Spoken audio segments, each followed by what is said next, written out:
Iran যুক্তরাষ্ট্রের পাল্টাপাল্টি হুঁশিয়ারিতে বেড়ে চলেছে আবারও যুদ্ধ শুরুর শঙ্কা। ট্রাম্পের শান্তি উদ্যোগকে অযৌক্তিক দাবি বলছে তেহরান।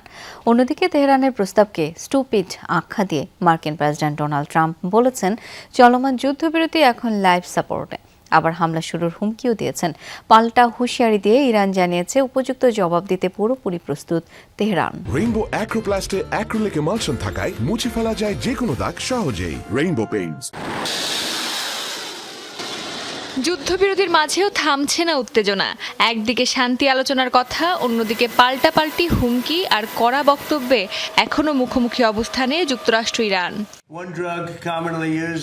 ইরানে চলমান যুদ্ধবিরতি এখন লাইফ সাপোর্টে আছে বলে মন্তব্য করেছেন প্রেসিডেন্ট ডোনাল্ড ট্রাম্প। মার্কিন শান্তি প্রস্তাবে ইরানের পাঠানো জবাব খুবই বাজে বলে উড়িয়ে দেন তিনি। ওরা আমাদের যে জবাব পাঠিয়েছে সেটি খুবই বাজে। আমি পুরোটা পড়াও শেষ করিনি। এই যুদ্ধবিরতি এখন লাইফ সাপোর্টে আছে, যেখানে ডাক্তার এসে বলেন আপনার প্রিয়জনের বেঁচে থাকার সম্ভাবনা মাত্র 1%। মার্কিন প্রেসিডেন্ট ডোনাল্ড ট্রাম্পের শান্তি উদ্যোগকে ফের অযৌক্তিক দাবি বলেছে তেহরান। দেশটির পররাষ্ট্র মন্ত্রণালয়ের মুখপাত্র ইসমাইল বাঘেই বলেছেন যুদ্ধবন্ধের নামে ওয়াশিংটন এমন সব শর্ত দিচ্ছে যা গ্রহণযোগ্য নয় তেহরানের কাছে।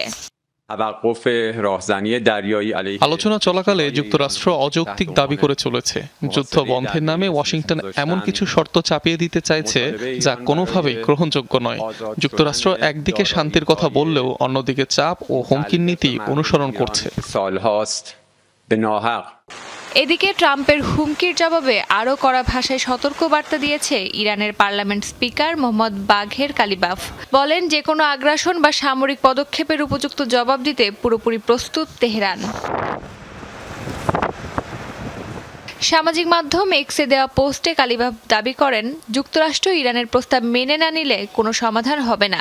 বিদ্রূপ করে বলেন ওয়াশিংটন যত বেশি সময়ক্ষেপণ করবে তত বেশি মূল্য চুকাতে হবে মার্কিন করদাতাদের। অস্মিতা বিশ্বাস, যমুনা নিউজ।